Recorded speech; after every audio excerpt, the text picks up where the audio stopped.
Welcome back to your Daily Dose. My name is Robert, here with Susan and Larry, our good pal from PD Avengers. By the way, we haven't given your website out yet. We'll put it in the description below. Or But it's just that. there it is. Is it .com or .org or Yes. yes? Either one Oh, will get you there. PD Avengers, do what you want to do afterward. Okay, so please do look them up, sign up, become an Avenger. It's an amazing thing that Larry's doing. And it really speaks toward where we were at the end of our last episode, which is about being an active participant. And from a storytelling program and side, and that's where, we're meditating some of our work right now in the day one program, we talk about good stories have active heroes, right? Main subjects, protagonists. That if you are an inactive person in your Parkinson's life, you're for lack of better terms, you're telling a boring story, and boring could equate to dangerous, really, couldn't it, Larry? Well, the problem is so many people suffer needlessly Mhm. because they don't bring it up to their doctor that they're in pain at night, or that they have violent dreams, or they have whatever it is that's causing them angst, or and you never know if it's a PD thing, or if it's a new thing, or if it's a forever thing, or a today thing. So it's important to keep sort of track of what's happening in your life and how it's impacting you from a lifestyle point of view, because that's what they want to do. They want to tackle the biggest thing that's interrupting your daily living, the pleasure of living life. So maybe my feet hurt really bad from um, you know, um, from what's the word, neuropathy. Yeah. And but that's not really it. It's going to hurt. It's going to hurt. It's going to hurt. But what's really bothering me is dyskinesia or whatever. They need to know that so they can work on that. Otherwise, you're just going to go in there and they're going to give you an update, and then they're going to ask you a few questions, and they're going to go, "Okay, I'll see you in 6 months." And you're like, "Well, I didn't get to tell them about my blah blah blah blah blah." So make a list and go over it with your partner. And I would posit that list should be wide ranging, and you don't have to prejudge whether the doctor is going to think this or that about it. Just no, write it down. And then yeah, if I you mean, I write do it things down when my next doctor's like, month, "Why'd you do that?" I'm like, "Because it was important for me to do, because I wanted you to see it. And if you determine it's not important to you, that's fine."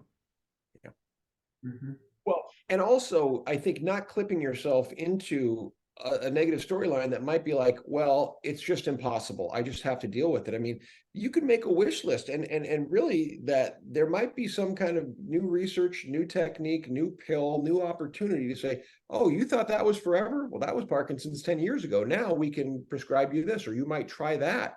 I'll tell you So, what, Robert, when I first got diagnosed and started losing my ability to do things, I thought once I lost something, it was gone forever. right. But I relearned how to walk. I relearned how to use my hands and my arms, and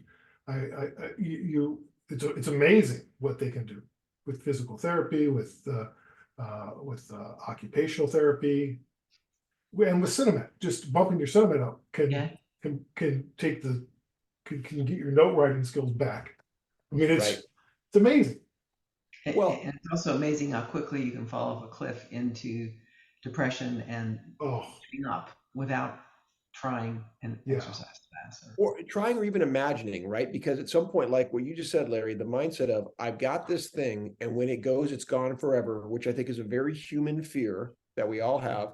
The idea of recovery, of resilience, is a distant thing for many of us. We could imagine it for others, maybe, but it's fearful to even imagine. Oh no, I mean I probably should just accept this worst case scenario, and somehow that feels like more comfortable than risking the possibility of becoming something new, and maybe even, my God, metamorphosizing into something we never imagined, right? You could become. Well, yeah. I mean, it's kind of like PD Avengers. I mean, you should see the gatekeepers that have been trying to keep us out of the playing field. You say, well, why are you creating another organization, or why are you doing this, or why are you doing that? It's like, well, we're patient led. Well, but Michael J. Fox. I'm like, well, it's different. These research, and we're trying to advocate, and they're like, but everybody's trying to put these butts in front of us. I'm like, move your butt.